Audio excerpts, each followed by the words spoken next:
Bonjour à tous. On se retrouve aujourd'hui pour un tout nouveau numéro du JT de la télé. Et cette semaine, on a un sommaire assez chargé, alors le voici. On commencera par la villa des cœurs brisés, la bataille des couples. Vous découvrirez le concept de l'émission, les premiers candidats et les premières indiscrétions de l'émission. On vous parlera également dans une grosse chronique de la Coupe du Monde 2018. On vous parlera des dispositifs mis en place par TF1 et par l'équipe pour l'ouverture de la Coupe du Monde et des premiers matchs de la compétition. Et on vous donnera également les chiffres d'un sondage révélé par RTL qui révèle si les Français croient à une victoire des Bleus à la Coupe du Monde. On vous donnera tous les chiffres dans quelques instants. Sans oublier la fameuse chronique de l'audience de la semaine. Et cette semaine, on parlera du mariage princier entre Harry et Meghan. On vous donnera les scores réalisés dans le monde par la cérémonie. Et les chiffres sont plutôt énormes. On en parle donc juste après le générique de cette émission. Alors c'est parti, générique.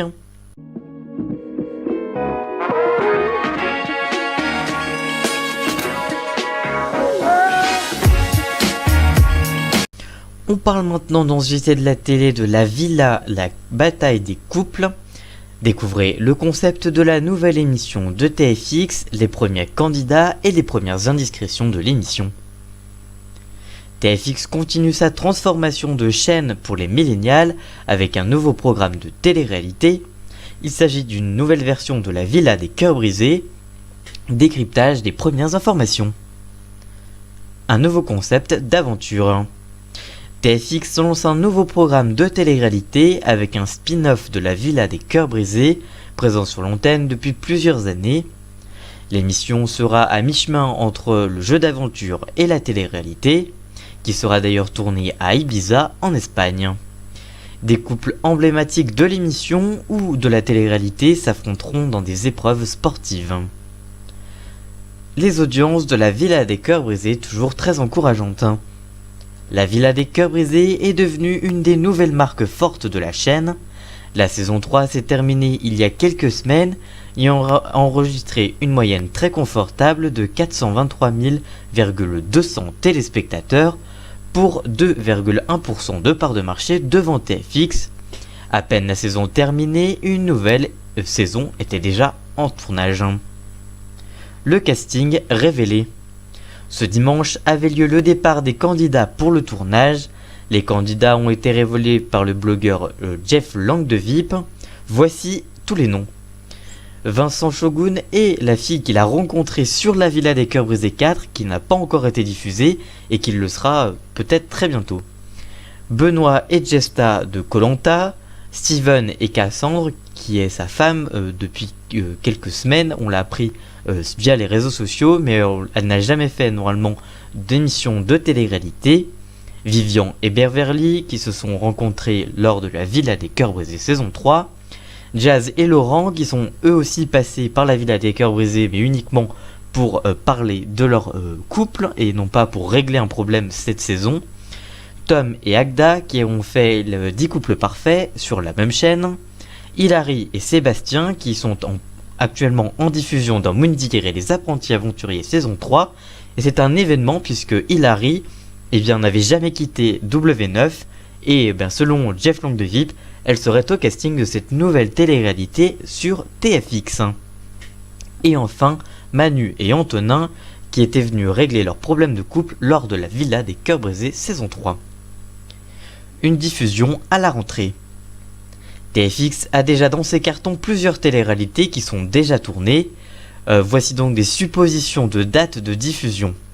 D'abord, la deuxième saison de 10 couples parfaits pourrait avoir lieu pendant l'été comme l'an dernier. Puis il pourrait y avoir la diffusion de la Villa des cœurs brisés saison 4 à la rentrée comme l'an dernier également.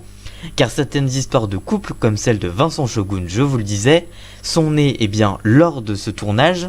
Et donc si on diffuse ce nouveau programme qui pourrait être diffusé au printemps, avant la diffusion de la Villa des cœurs brisés saison 4, déjà ça spoilerait le couple, les histoires de couple de certains, et ça remettrait en cause déjà la Villa des cœurs brisés saison 4, et puis dans l'ordre ça serait pas très logique de proposer les couples alors qu'ils ne sont normalement pas formés officiellement aux yeux du public.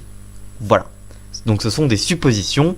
Donc pour rappel, donc 10 couples parfaits, diffusion peut-être cet été, La Villa des cœurs brisés peut-être à la rentrée, et du coup ce nouveau programme, la Villa, la bataille des couples, pourrait être diffusé au printemps prochain, peut-être. Voilà, ce sont des suppositions. Pour le moment, rien d'officiel, ce sont juste donc des suppositions comme je vous le disais. Que pensez-vous donc de cette nouvelle émission? Est-ce que vous allez la regarder? Et allez-vous regarder donc ce nouveau spin-off de TFX? Dites-nous tout ça en commentaire, on vous lira bien évidemment. Comme chaque semaine, il est l'heure de votre chronique de la Coupe du Monde 2018. Et cette semaine, on parlera du dispositif mis en place par TF1 et par l'équipe lors de cette Coupe du Monde 2018. On parlera également d'un sondage qui a été révélé par RTL. Est-ce que les Français croient à une victoire des Bleus à la Coupe du Monde? On vous donnera tous les chiffres dans quelques instants. Mais juste avant ça, c'est parti pour le jingle.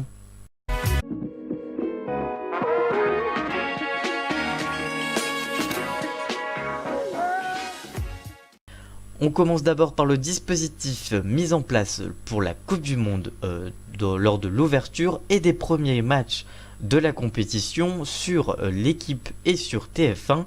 On vous donne tous les détails de leur dispositif. Alors que la Coupe du Monde va démarrer le jeudi 14 juin en Russie, on a appris le dispositif mis en place par TF1 et par l'équipe pour l'ouverture de la compétition et des premiers matchs. On commence par le jeudi 14 juin, ouverture de la compétition.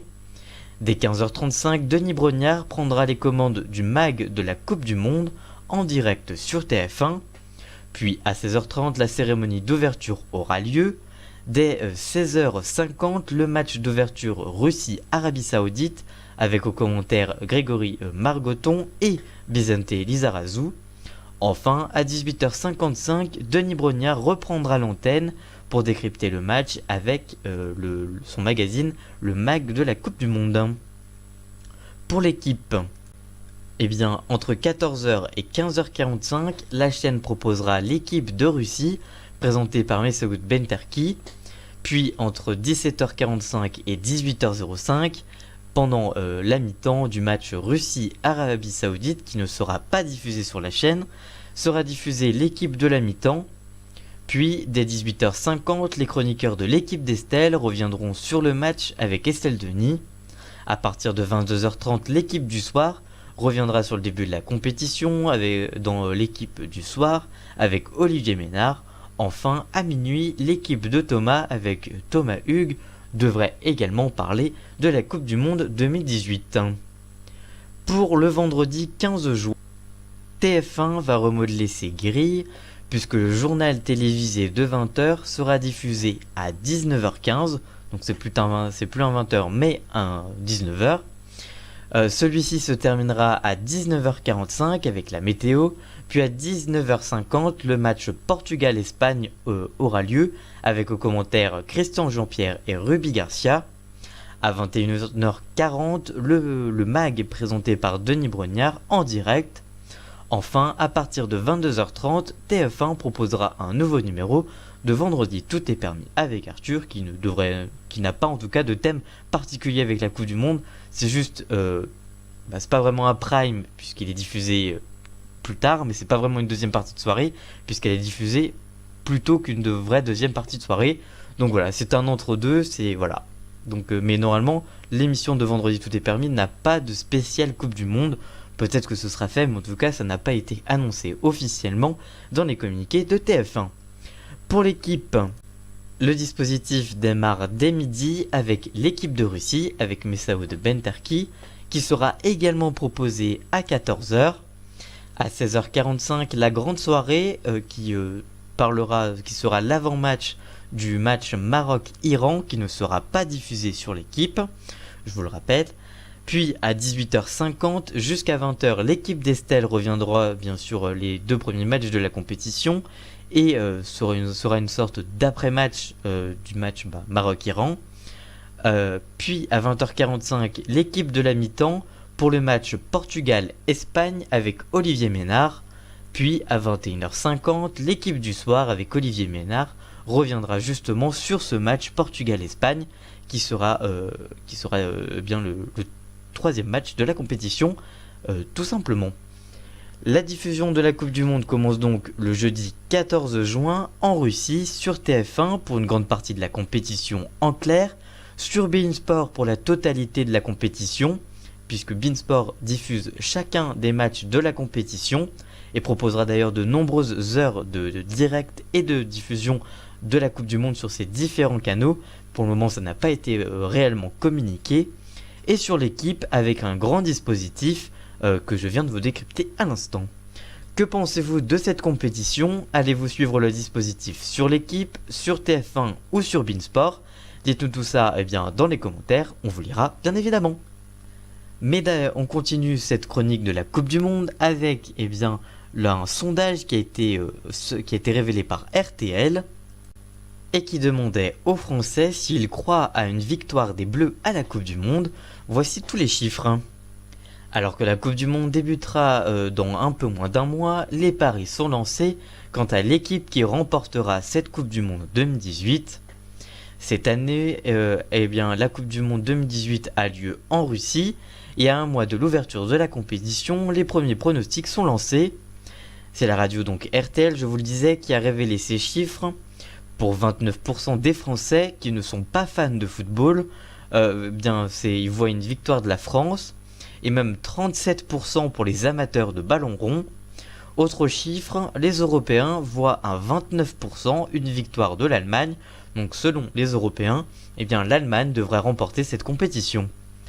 Selon vous, qui va remporter la compétition? La France a-t-elle une chance de gagner? Dites-nous tout ça en commentaire, on vous lira bien évidemment. Voilà pour cette première chronique de la Coupe du Monde 2018. On se retrouve juste après le jingle pour la suite du JT de la télé. A tout de suite.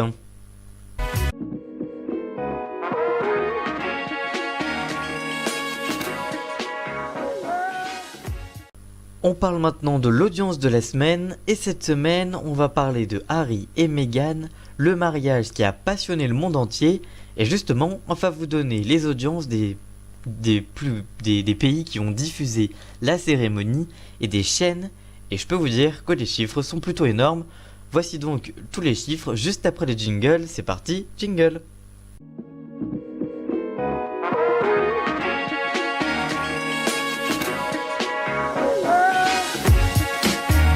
Ce week-end, l'Angleterre fêtait le mariage entre le prince Harry et Meghan Markle. En France, mais aussi dans tous les autres pays du monde, certains ont diffusé ce mariage et je peux vous dire que les audiences sont plutôt énormes. Voici donc tous les scores. La Grande-Bretagne. Les Britanniques ont bien sûr le plus regardé la cérémonie sur la chaîne BBC One avec 6 millions de téléspectateurs, soit 62% de part de marché entre 6h et 14h. Puis ils étaient 8,7 millions de téléspectateurs entre 9h et 14h. Autre chaîne à diffuser, c'était ITV, sur la Grande-Bretagne toujours, qui diffusait la cérémonie avec 2,5 millions de personnes. Les autres chaînes britanniques à diffuser la cérémonie, Sky News, BBC News et Sky One, ont chacune captivé 1,5 million de téléspectateurs. Allemagne. Deuxième chaîne qui remporte la bataille de l'audience, c'est la chaîne ZDF, qui a été suivie par 5,98 millions de téléspectateurs, donc 6 millions de téléspectateurs en gros, pour 44% du public. L'autre chaîne allemande qui diffusait la cérémonie, c'est RTL.de, avec 3 millions de personnes, soit 17% de part de marché. En France aussi, on diffusait la cérémonie. Entre 9h40 et 12h40, TF1 était suivi par 1,9 million de personnes, soit 22,2% de l'ensemble du public. Entre 12h40 et 15h10, Anne-Claire Coudray et Gilles Boulot ont tenu en haleine 4,2 millions de téléspectateurs devant leur écran pour 28,5% de part de marché.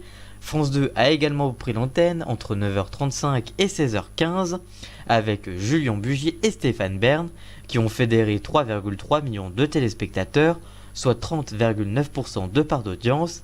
BFM TV entre 11h et 14h ont convaincu 564 000 téléspectateurs, soit 4,4% de part de marché. Et enfin Nathalie Renou atteint elle seulement 239 000 téléspectateurs, soit 1,9% du public devant M6. En Italie, la chaîne Rai Uno a captivé 3,2 millions d'individus pour 20% du public sur les individus de 4 ans et plus. L'autre chaîne, c'est l'italienne qui diffusait également la cérémonie, c'est C5, qui a captivé 4,3 millions de téléspectateurs, soit 24% de part de marché. Et enfin, la 7 TV a réalisé 800 000 personnes pour 6% de part d'audience. En Nouvelle-Zélande, la seule chaîne qui diffusait la cérémonie, c'est NPO1, qui a rassemblé 2,4 millions de téléspectateurs, soit 71% du public devant la cérémonie du mariage princier entre Harry et Meghan Markle. La chaîne avait également fait un gros coup il y a quelques jours avec l'Eurovision. En Espagne aussi, on pouvait suivre la cérémonie et le mariage sur la chaîne la 1TVE, qui a été justement suivi par 2,2 millions de téléspectateurs pour 30% de part de marché. Et autre chaîne et autre pays qui diffusait la cérémonie, qui est peut-être un petit peu plus, un petit peu insolite, on va dire, c'est la Suède, qui est quand même un pays dont on reçoit peu les audiences, et qui ont quand même diffusé la cérémonie, et ça a plutôt pas trop mal marché, puisque les Suédois ont pu voir le mariage princier sur la chaîne SVT. L'événement a été suivi par 400 000 téléspectateurs, pour 51% du public. C'est donc un très gros score de part de marché. Et la chaîne avait également fait un gros coup, tout comme la chaîne en Nouvelle-Zélande, puisque elle avait également, elle aussi, diffusé la finale de l'Eurovision, et qui avait fait également un très gros score. Que pensez-vous de ces audiences? Avez-vous regardé le mariage princier diffusé le week-end dernier? Dites-nous tout ça en commentaire, on vous lira bien évidemment.